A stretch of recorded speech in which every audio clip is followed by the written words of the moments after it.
o astro intruso e o novo ciclo evolutivo da Terra. Psicografado por Urtan de Shida. Capítulo 2. Sobre o astro intruso. Parte 5. Pergunta: seria um procedimento nihilista? Ramatiz: não, porque não ocorre a destruição de tudo o que existe, que seria entendido como plano de carência de significação, para a construção do novo absoluto. É preciso deixar bem claro que o que é destruído, em parte, é a matéria, mantendo-se o espírito e todo o seu complexo de aprendizado adquirido. Apenas esse aprendizado deverá ser mais bem trabalhado em novas condições físicas, na Terra que terá novo eixo e novas moradas, ou no astro intruso com seus planos embrutecidos de fortes provações. Pergunta: sua explicação deixa implícito que o astro já passou pela Terra antes, e ainda passará outras vezes, mas em algum momento poderia não causar os danos tão severos como os agora previstos. Ramatiz: exato. Mas é utopia acreditar que isso será uma constante. Os danos causados pelo astro estão na mesma proporção das vibrações negativas acumuladas e que circulam pela Terra. Pois não é somente a simples presença do astro que promove a destruição em massa, mas também as vibrações geradas pelos próprios homens, atraindo as forças do apocalipse distribuídas pelo eletromagnetismo do astro. Portanto, se os homens construíssem uma civilização de sólidos preceitos morais e espirituais, poderiam quebrar a sintonia quando o astro passasse pela Terra em outras ocasiões, sendo mantido o eixo do planeta sem alterações e sem desastres geográficos de monta. E aí o astro teria uma função de transporte, de ônibus cósmico, trazendo para o plano terrestre espíritos que desembarcarão no planeta. Incluindo aí muitos dos que partirão agora, e que já terão aprendido o suficiente com as provações em reencarnações no astro. Mas repito, isso é mera utopia, pois a Terra continuará também recebendo inúmeros espíritos em evolução vindos de orbes inferiores. Pergunta: mas se a passagem do astro é física, não seria contraditório dizer que sua presença, nas condições de alta velocidade galáctica, não criaria problemas para o eixo do planeta? Mesmo em estado de pureza espiritual, a Terra não é um alvo fácil. Ramatiz: o aspecto cíclico do astro intruso estabelece que existem fases que ele não tangencia a órbita da Terra, não provocando danos. Mas quando faz, encontra uma Terra carregada de plasmas negativos em final dos tempos. Isso ocorre dentro da programação estabelecida, que vai de um cataclisma a outro. O tempo de 13.332 anos é o suficiente para a humanidade promover o ápice da desordem e do caos, e a espiritualidade já conhece essa história muito bem. O quadro se repete, levantando o pano para a grande escola da evolução, que promove renovadas chances para espíritos de inúmeras origens. Entretanto, se os homens, em um esforço fora do comum, resolvessem em conjunto trabalhar para suas respectivas melhorias, transmutando a Terra de modo a torná-la um exemplo de plano virtuoso, formariam uma aura planetária extremamente leve, tornando-a praticamente etérea e desvinculada de forças materiais negativas quando na passagem do astro intruso. A influência seria primordialmente vibratória em termos espirituais, com menos danos materiais do que normalmente ocorre. Também, se isso sempre acontecesse, a Terra deixaria de ser um planeta de expiação, perdendo suas funções de escola de evolução. Ou seja, a Terra deixaria de ser Terra. Alguns ciclos apresentam grande progresso, outros não, mas as vibrações negativas estão presentes no planeta devido às grandes ondas migratórias que chegam de orbes considerados inferiores. Pergunta: então, se todos os homens, milagrosamente, chegassem ao mesmo tempo ao consenso sobre a necessidade de transmutar suas imperfeições, e se tornassem amorosos, pacíficos e evoluídos, não necessitaria mais da Terra? Ramatiz: teriam de deixá-la. O astro intruso em sua passagem espalharia tal carga eletromagnética negativa em termos espirituais no planeta, que causaria nos habitantes um desconforto absurdo e absoluto, fazendo com que simplesmente desencarnassem por não conseguirem conjugar seus levíssimos estados energéticos com a intensa vibração do astro envolvendo o planeta. Apenas poucos abnegados permaneceriam na Terra, dando prosseguimento à reconstrução da humanidade. Os demais seriam transferidos para planos espirituais mais elevados, e a nova humanidade da Terra, formada por levas migratórias de outros planos inferiores. Mas é importante reafirmar, isso é pura utopia, pois por melhor que seja um ciclo, a regeneração daquela humanidade não é completa. Pergunta: esse ciclo de 13.332 anos é programado? Ramatiz: tudo é planejado pela espiritualidade, conforme a experiência sobre planetas de expiação como a Terra. Pois os avanços tecnológicos não são usados pelos homens para o seu bem-estar ou a frutificação da paz e da evolução do espírito. Pelo seu mau uso, a tecnologia torna-se egesta, pois não atende aos princípios evolutivos que lhe cabem. O devenir então é a retirada das conquistas materiais humanas, da mesma forma que se retira de uma criança um brinquedo perigoso. O caso dos artefatos atômicos com fins bélicos é um exemplo. O avanço tecnológico vai sendo utilizado pelo homem como ponta da indústria militar, e cada vez armas mais destruidoras são fabricadas. As experiências realizadas colocam não somente o plano denso do planeta em perigo, como trazem graves problemas para o campo etéreo. Com a continuação, os homens fariam o papel do astro intruso de um modo muito mais catastrófico, pois destruiriam por completo a Terra, não restando sobreviventes após a onda de radiação e de destruição química. Os desastres naturais provocados pelo astro intruso ainda permitem que sobreviventes reconstruam a nova humanidade. Pergunta: a carga negativa assim se transforma em matéria no campo etéreo do planeta? Ramatiz: os plasmas negativos gerados pelos homens comportam matéria mais sutil do que aquela que vocês conhecem no plano denso, a qual permanece em torno do planeta agindo de modo a renovar o caos e a edificar os umbrais inferiores. Cada vez que uma explosão nuclear acontece, o campo etéreo da Terra sofre a contrapartida dessa mesma explosão, do mesmo modo que assassinatos, guerras e outros acontecimentos deploráveis geram plasmas que contaminam o campo etéreo. Tudo isso será recolhido pelo astro intruso quando de sua passagem. Pergunta: vamos sonhar. Se o astro intruso passasse pela Terra nos momentos de paz no planeta, sem alterar o eixo e sem causar distúrbios graves, no modelo utópico antes mencionado, estaria enquadrado teoricamente no aspecto mantenedor de Vishnu? Ramatiz: Brahma cria pela sua suprema força eletromagnética do pensamento, e Vishnu mantém o que foi criado. Essa é a simbologia para facilitar nossa explicação. Evidentemente que isso que foi criado é bem empregado, pacificamente e com amor pelos que o utilizam, então permanece através dos tempos. As transmutações são também pacíficas, correspondendo assim à ação de Shiva pacífico, que medita e cria para melhorar. É o caso de alguém que constrói uma casa em pleno ato de Brahma, mantém a casa limpa e tranquila pelo ato de Vishnu, e regularmente faz obras de melhoria pelo ato de Shiva pacífico. Entretanto, se alguém constrói uma casa pelo ato de Brahma, porém aqueles que vão nela residir brigam pela posse exclusiva da casa e a destroem aos poucos pela falta de manutenção, ignoram o ato de Vishnu.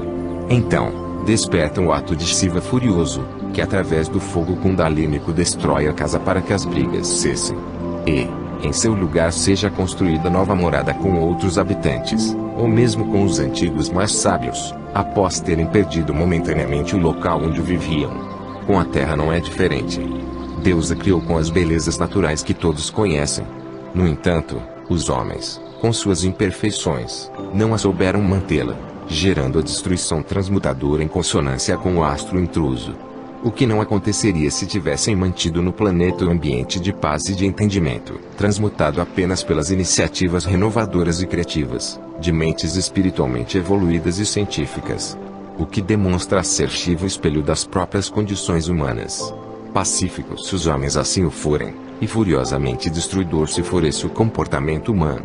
Em outras palavras, os homens colhem o que plantam. Pergunta: causam certa apreensão suas afirmações sobre o destino dos habitantes da Terra, bem como daqueles que vivem nas esferas espirituais em torno dela. Afinal, o astro intruso deixará no planeta uma herança de dor e de destruição. Não existirão bem-aventurados que escaparão desse desastre. Ramatiz: aproximadamente 2/3 da população encarnada e desencarnada da Terra seguirão com o astro intruso. Entre 1/3 restante a grande maioria permanecerá nos planos terrestre e denso, inicialmente pouco mais de 140 mil pessoas, e espiritual, para que replantem as raízes da civilização no planeta. Apenas poucos migrarão para outros planetas mais adiantados, onde receberão os frutos de seus esforços transmutadores na Terra, sendo conduzidos por veículos etéreos tipo Vimanas, não pelo astro intruso. Pergunta: esse tipo de classificação não pode criar nos homens a falsa impressão de estarem salvos da ação do astro desde que sejam religiosos fervorosos? Ramatiz: os homens sempre caíram nesse tipo de erro. Como que ao aderirem a determinada religião, praticarem certos rituais, atravessarem as portas de um templo, ou sintonizarem portais etéreos estão salvos de suas imperfeições. Aliás, tendem ainda a se declararem salvos pelo próprio juízo, condenando às profundezas do inferno aqueles que não pensam como eles, ou mesmo seus inimigos. Isso acontece porque acreditam que os remédios do espírito funcionam de forma similar aos remédios da matéria, bastando tomar um simples comprimido para a dor desaparecer. Ainda não entenderam que os remédios do espírito partem do interior de cada um, e que as provações se constituem coadjuvantes externos para que se descubra, no íntimo, a força da transmutação. De nada adianta alguém praticar uma religião, e continuar simultaneamente praticando as imperfeições de sempre. O astro intruso não pergunta sobre credos, tampouco pede documentos que comprovem que alguém pertence a essa ou aquela religião. Ele simplesmente imanta a realidade de cada espírito. Se essa realidade sintoniza com o astro, então não adiantam cores, roupas, bandeiras, credos e orações de última hora. Pergunta: não serão admitidos arrependimentos de última hora? Ramatiz: qualquer que seja o momento, Deus recebe de braços abertos todos aqueles que, reconhecendo os erros, esforçam-se para buscar a verdade e adequar o espírito à evolução para o bem. Arrependimentos de última hora, entretanto, estão mais vinculados ao medo e ao pânico do que à transmutação. É o mesmo caso do homem que só lembra de Deus e reza quando está em perigo. Pouco adianta alguém se dizer arrependido e logo após o cataclismo, com o advento da bonança, na terra ou no espaço etéreo, voltar a cometer todas as imperfeições anteriores. O esquecimento do arrependimento é fatal. Dessa forma, não será o arrependimento na hora do cataclismo que assume o caráter salvífico, mas o nível vibratório do espírito de cada um, em desassociarão com as vibrações do astro intruso. Mesmo porque ao desencarnarem, os espíritos serão atraídos para o astro por sentirem-se melhor naquele ambiente, condizente com seus desejos viciosos. Pergunta: é natural que muitos questionem quem são os candidatos ao astro intruso. E até apontem nomes. O que dizer no caso? Ramatiz: o homem estabelece um conceito equivocado sobre si mesmo porque analisa mais o comportamento alheio, de modo severamente crítico. A negação dos atos do próximo, entretanto, não lhe abstrai a responsabilidade de suas próprias ações, que podem ser tão imperfeitas quanto aquelas que ele censura nos outros. Quantas vezes a possível alteridade que condena uns, na realidade é um espelho do próprio reprovador que julga o próximo como a si mesmo, sem perceber. Vide o exemplo da Inquisição, quando déspotas e promotores das trevas matavam em nome da defesa do Cristo. Portanto, ao invés de se preocupar com a relação dos infratores, possíveis ocupantes danados infortúnios, procurem ver se suas ações não os levam também à condição de eleitos para o astro intruso. Esse é o primeiro passo para apagarem seus nomes da lista de participantes de uma viagem dolorosa. Pergunta: existe assim a possibilidade de espíritos de outros planetas migrarem para a Terra após a passagem do astro intruso? Ramatiz: a exemplo do que ocorreu em outras épocas, serão verificadas ondas migratórias para a Terra, inclusive de alguns que partiram do planeta Millennium e agora voltam conduzidos pelo próprio astro. Outros fluxos migratórios partirão de determinados planetas em direção à Terra, tal qual aconteceu com os retirantes de Sirius e de Capela. Pergunta: esses retirantes são seres expulsos de seus orbes por mau comportamento, em outras palavras é isso? Ramatiz: não apresentam condições de permanecer em planetas mais evoluídos por ainda conservarem imperfeições que transtornam as sociedades locais. Serão transferidos para a Terra com o intuito de contribuir para o desenvolvimento material do planeta, tendo em vista a trazerem informações sobre tecnologias avançadas que proporcionarão ao plano terrestre maior qualidade de vida, assim como poderão cumprir seus karmas em ambiente apropriado. Outros migram de ambientes menos desenvolvidos que a Terra, encarnando nela como uma etapa evolutiva. Pergunta: isso não se reflete no DNA dos novos homens sobre a Terra? Ramatiz: os mecanismos da hereditariedade comportarão novas informações trazidas pelos exilados ou novos alunos, que ao se unir àqueles que aqui ficaram produzirão seres mais capacitados intelectualmente. Os códigos genéticos contarão com dados que antes não eram conhecidos na Terra, favorecendo o progresso do planeta na construção de uma sociedade mais evoluída do que a anterior, uma nova raça. Pergunta: a aproximação do astro intruso gera muitas discussões, principalmente no que tange à veracidade de sua existência. Amatiz: durante séculos inúmeros homens, que se intitulavam apóstolos da verdade, anunciaram o final dos tempos marcando datas. A eles somaram-se outros que previam o desabamento do céu nas passagens dos séculos e nos eclipses, tornando o tema um conjunto de verdadeiros espetáculos circenses, marcados por linhas até cômicas, que produzem incredulidade. Apocalipse revela-se uma palavra praticamente mitológica nos dias atuais, caindo no lugar comum da vulgaridade como tema fugaz. Certos homens sustentam que a Terra ainda tem verdadeira eternidade pela frente, ou não se importam com o fim do sistema solar, previsto para daqui a milhões de anos. Acreditam apenas no apocalipse do longo prazo, desconhecendo a existência de inúmeros apocalipses na história do planeta. Sendo assim, devido ao livre-arbítrio, os homens têm o direito de acreditar no que desejam. Podem acreditar ou não em Deus, podem aceitar ou não a vida após a morte, e podem credenciar ou não a existência do astro intruso. Tudo é questão de lógica associada à fé. Pois se temos proposições que podem ser vistas, por uns, como verdadeiras, e, por outros como falsas, então estamos em face de contingências, cujas soluções reais dependem do raciocínio que vai buscar valores no passado, associando suas ramificações com acontecimentos presentes. Profecias já falavam, na antiguidade, sobre a passagem do astro, suas consequências e retorno.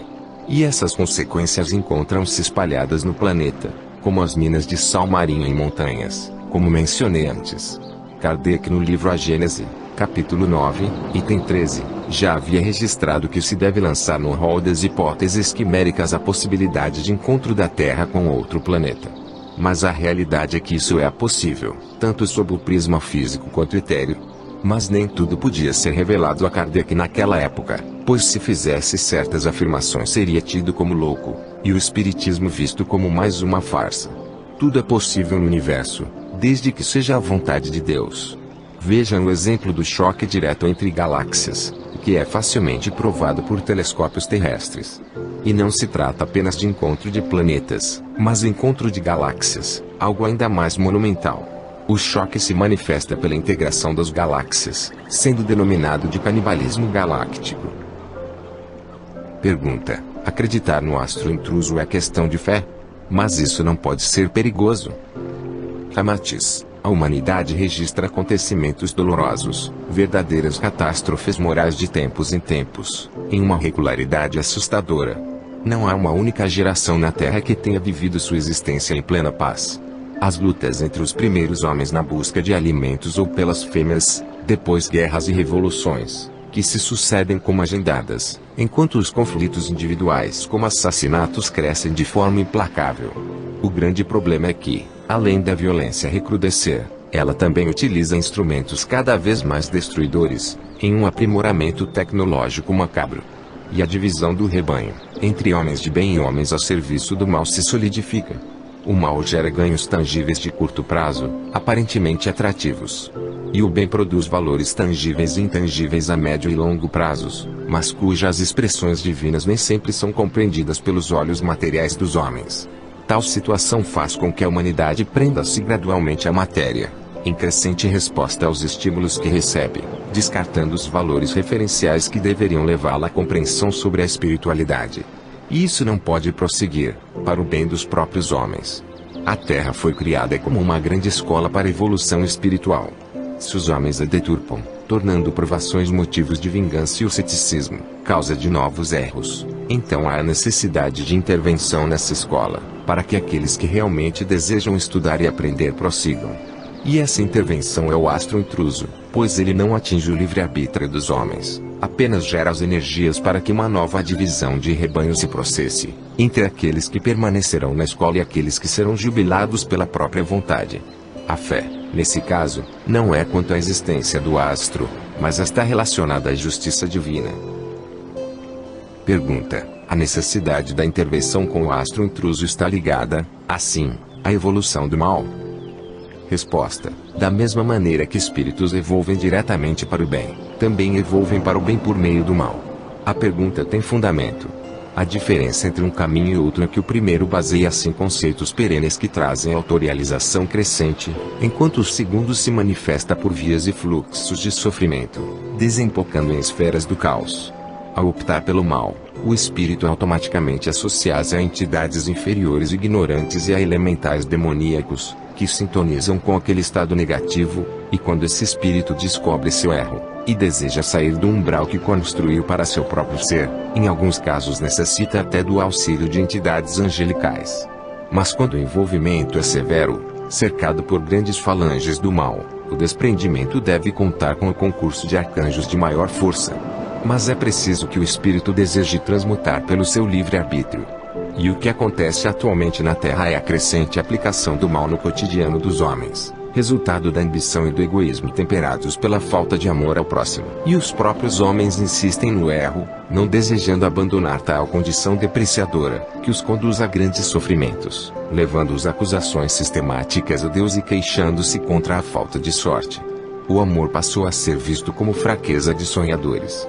Predomina, dessa forma, a liberdade irracional, enquanto nas amizades e nas relações afetivas subjazem os interesses hipócritas, dissimulados em falsos acordos saudones, sem controle e sem desejos individuais de transmutação. Isso continua de forma limitada, interferindo no crescimento de muitos, que suportam o altruísmo e a elevação moral debaixo de grande sofrimento. O astro intruso é um divisor de águas, que termina com a ascensão de uma sociedade contaminada pela violência e pela falta de amor, geradora de doenças físicas e psíquicas. E aqueles que evoluíram para o mal vão entender o resultado de suas escolhas, pelos frutos amargos que colherem no astro intruso. Vão experimentar o próprio remédio que aplicaram a terceiros na Terra. Essa evolução, por meio do negativo pelo qual optaram, servirá então para lhes mostrar o que o mal representa, concedendo-lhes o saber para que aprendam a sublimar o bem. Pergunta: em escala maior, os apocalipses seriam novas chances concedidas à humanidade, da mesma forma que as encarnações são chances concedidas a cada homem? Ramatiz: esse raciocínio é correto. Em A Gênese, capítulo 18, item 13, Kardec aborda que a humanidade passa por dois tipos de progresso.